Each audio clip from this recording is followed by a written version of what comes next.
They all applauded the day I left Crest Harbor. It was a relief, really. A madwoman like me would no longer monopolize the city's headlines. Until, 3 years later, I was back on the front page. It was because of the first thing I did upon my return. It wasn't a trip home, it was a visit to the cemetery. That day, I happened to run into my brother, Reese Beaumont. He asked me, "All these years, why didn't you come home?" I tightened my grip on the flimsy oncology report in my hand. I managed a strained smile. "I'll be home soon." I hadn't expected the reunion with my brother Reese to be so utterly flat. There was none of the old razor-sharp animosity. 3 years ago, we were notorious tabloid fodder, the siblings known for pure, unadulterated hatred. "When did you get back?" I looked at the sprig of jasmine in his hand, Mom's favorite flower, and felt a momentary lapse in reality. Yesterday. Yesterday was Dad's birthday. His voice was as cool and distant as ever. "Since you were back in Crest Harbor, why didn't you come?" "Because I didn't want to." Reese's brow furrowed as he stared at me. "Rana, are you still holding a grudge against us?" I shook my head slightly. How could I hold a grudge? The moment I left Crest Harbor, the hatred I felt for anyone here dried up. I simply figured Dad wouldn't want to see me at his birthday dinner. He and Reese hated me equally, because I was the one responsible for Mom's death. If I hadn't thrown a tantrum for a birthday cake on my 8th birthday, Mom wouldn't have gone out. She wouldn't have fallen into the hands of our family's rivals and been brutally tortured and killed. I still remember Dad cradling her body, his agonizing sobs echoing through the foyer. I remember Reese kneeling on the floor, his eyes bloodshot as he screamed at me to get out. That day, Dad lost his beloved wife. Reese lost his mother. They withdrew every ounce of love they had given me, and they started to hate me. Reese's gaze softened, a complicated expression flitting across his face. He leaned closer. "Rana," he paused, then continued, "You look different. You've become much quieter." I offered a weak smile. If I had changed, it was only that I'd stopped expecting anything from them. Not long after Mom died, they brought Savannah Davies home, the impoverished student Mom had been sponsoring. They didn't give her cold shoulders, didn't ignore her, and certainly never told her to get lost. The glaring disparity in treatment drove me to hysterics, to desperate acts of demanding attention.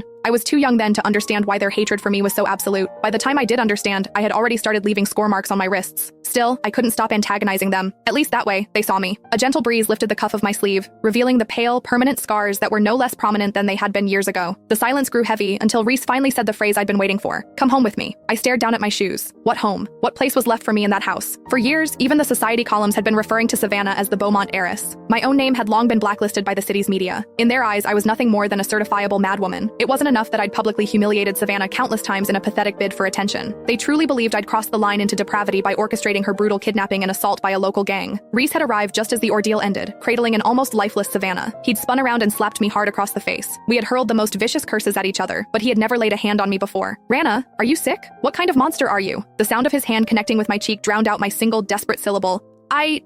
He wouldn't believe me, because Savannah shrank back in fear, tears streaming down her face, and cried, "Reese, I'm sorry. I'll never compete with her again. Please, can't you just let me go?" My father, who rushed in right behind them, didn't believe me either. He forced me to my knees to apologize to Savannah. When I refused, he didn't hesitate. He took out his handgun and fired right into my shoulder. Blood spattered across the marble floor, but not one of them